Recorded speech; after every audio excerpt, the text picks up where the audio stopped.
Ladies and gentlemen, you are coming to the latest information, the most notable current events on the YouTube channel of Nghe An Newspaper, the digital infrastructure of the newspaper and Nghe An radio and television.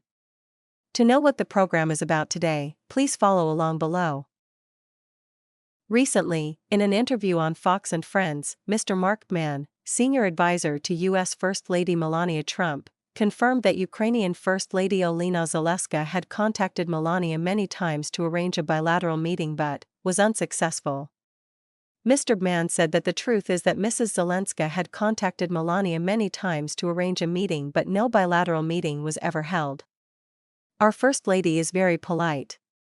She will still say hello but no private meeting is planned. On 23rd, Mrs. Melania Trump hosted the spouses of world leaders on the sidelines of the United Nations General Assembly to announce the launch of a new alliance on child welfare and artificial intelligence safety that she hopes the new guests will join.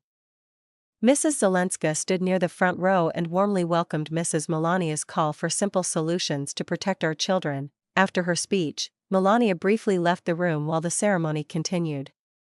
Last month, Melania Trump wrote a letter to Russian President Vladimir Putin alluding to the darkness surrounding children affected by the war. She told the Russian leader that he alone could restore their laughter. Melania did not specifically mention Ukraine nor did she publicly express her views on the conflict. President Trump passed his wife's letter to Putin during their meeting on May 15 in Alaska. When Ukrainian President Vladimir Zelensky met with President Trump in August, he sent a letter from his wife to the first man. However, the contents of the letter have not been made public.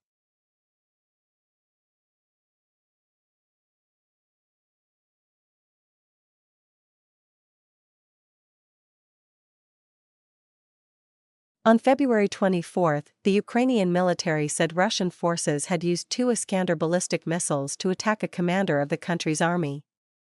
According to the Kyiv Independent, despite security measures, 1 missile landed directly in his hiding place, which could not completely prevent casualties. The Ukrainian military statement said emergency services were working at the scene.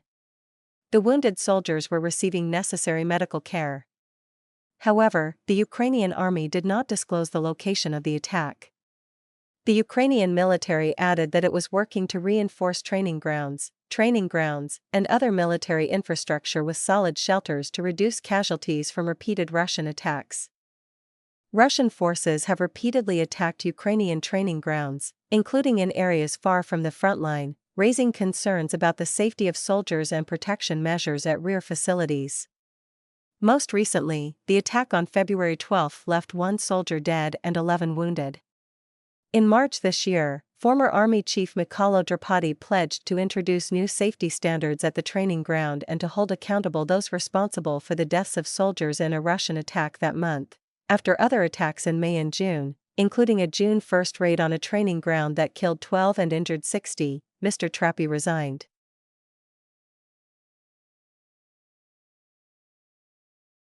According to For World magazine, U.S. President Donald Trump has received information about Ukraine's new counterattack plan to stop Russia's advance, which requires U.S. support. This publication said that a number of U.S. officials have reported to President Trump about the situation on the ground, emphasizing that Russia has made almost no significant progress on the Ukrainian battlefield. In these reports, Mr. Trump also received information about Ukraine's new counterattack plan. Accordingly, this counterattack will require U.S. support but only limited to the intelligence field. The Trump administration currently allows the sale of weapons to Ukraine but still restricts the use of U.S. weapons to attack Russia's sovereign territory. Meanwhile, on March 23, speaking at the United Nations General Assembly in New York, President Trump said that it was time for Ukraine to restore its territorial integrity with European support. He described Russia as a mere paper puppet that had failed to achieve any military success and suffered economic losses while the Ukrainian army showed capabilities far beyond expectations. According to some opinions, these latest statements show a change in Mr. Trump's stance on the Ukraine conflict. Previously, he had said that Ukraine might have to give up some territory to achieve peace. However, some media outlets interpreted differently, saying that these statements could imply that the U.S. president wants to create a certain distance from the war in Ukraine.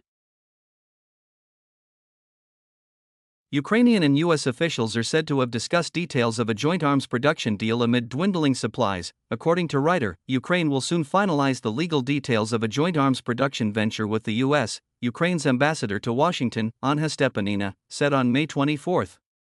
She stressed that this is part of a major effort to strengthen Ukraine's defense industry.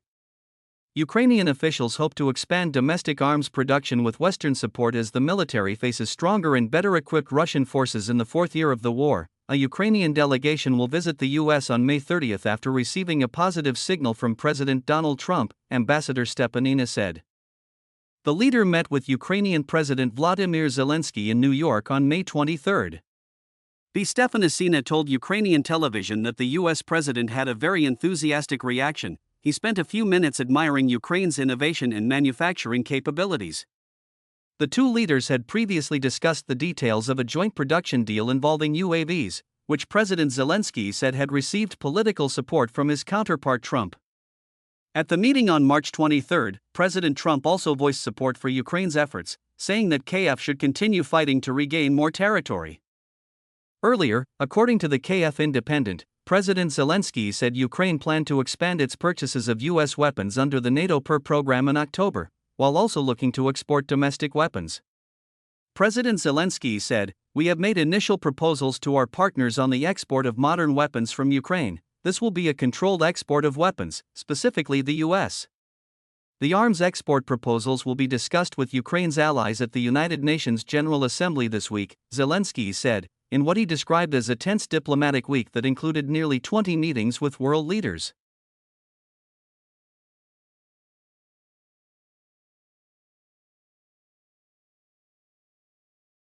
The cyber attack on major airports across Europe and the subsequent drone strike near a Norwegian airport in Denmark have exposed weaknesses in the region's aviation infrastructure. The Guardian, citing local police on May 25, reported that Denmark's Outbox airport had been closed due to drones entering its airspace.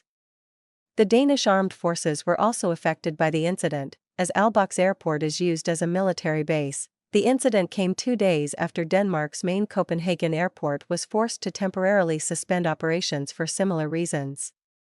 At the same time, Norway's Oslo airport also closed its airspace to monitor drones. All flights were diverted to the nearest airport. The incident comes just days after Collin Aerospace, a provider of services to many major European airports, was hit by a hacker attack that affected London's Rowe Airport, as well as airports in Berlin, Germany, and Brussels, Belgium. Reuters said investigators have yet to identify the culprit behind the disruption, but many experts see it as part of a recent hybrid threat in the region targeting critical infrastructure. The disruptions have exposed the fragility of Europe's civil aviation industry, with supply chain failures spreading rapidly to airports and airlines, causing hundreds of flights to be delayed or cancelled. Amid rising threats from hybrid warfare, including drones, GPS jamming, and cyber attacks, experts say aviation regulators need to be more proactive in ensuring cybersecurity, navigation systems, and overall safety.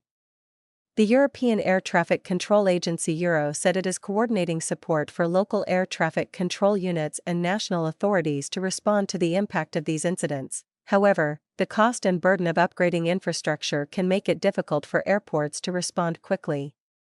Upgrading airport technology such as jammers, lasers, and locators to reduce the risk of hackers and drones can cost millions of dollars and is a complex process, something that not all infrastructure operators are ready to implement immediately. The International Air Transport Association, IAT, also said that anti-drone technology is still in development and often beyond the reach of airports. In the U.S., the Federal Aviation Administration, FAA, confirmed that it receives more than 100 reports of drone sightings near airports each month.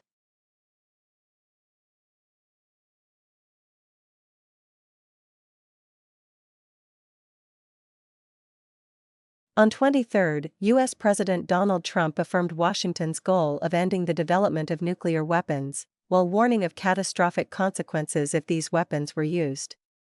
Speaking before the United Nations General Assembly, the U.S. leader stressed that the possession and development of nuclear weapons is a threat to global security. He warned that in the event of nuclear weapons being used, the world could really come to an end. This would lead to the collapse of international institutions, including the United Nations. Referring to the Iranian nuclear issue, President Trump said that the Iranian government had rejected a U.S. proposal to establish comprehensive cooperation if Tehran agreed to suspend its nuclear program. According to Mr. Trump, the letter he sent to Iran's supreme leader did not receive a positive response. Instead, there were continued threats from Tehran. The U.S. leader accused Iran of sponsoring terrorism, which Tehran strongly denied, and stressed that the country cannot be allowed to possess nuclear weapons. Previously, in a television interview in early March this year, President Trump said that he had sent a letter to the Iranian leadership proposing to negotiate a new nuclear deal, while warning of military action if Tehran refused to talk. Iran has sent a response to the U.S., including a letter fully explaining Iran's position on the current situation as well as Mr. Trump's letter. Iranian Foreign Minister Ses Abbas Araghchi stressed that Iran is determined not to negotiate directly with the U.S., especially when President Trump's administration is implementing a maximum pressure campaign and making military threats against Tehran. However, indirect negotiations can still continue as before.